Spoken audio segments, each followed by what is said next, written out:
This film has already started a pretty in-depth conversation about CTE, but do you think it's timed to make a difference in the sport? Well, I think the conversation has been underway for quite some time now, but this will bring it to a broader audience because it's a feature film, not a documentary, not a series in the New York Times.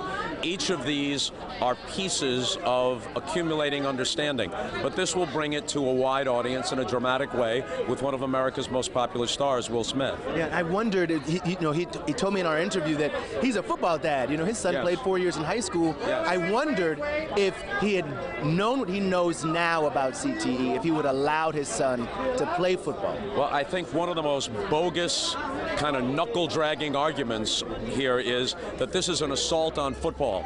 Many people who grew up loving the game, either playing it or following it, and who admire many aspects of football, nonetheless, if they're not burying their heads in the sand, have to be aware of the emerging science and what common sense tells them.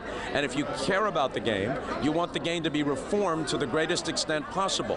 And you want those who play it to play it with informed consent. And so if player A says, I love the game, but all things considered, the risk is not worth it to me. I want to leave with a clear head while I still can. You respect that. If player B says, I understand the risks, but the rewards of competition, the camaraderie of my teammates, the financial rewards from my family, I choose to play the game, you respect that as well, as long as there's informed consent. In previous generations, you didn't have that.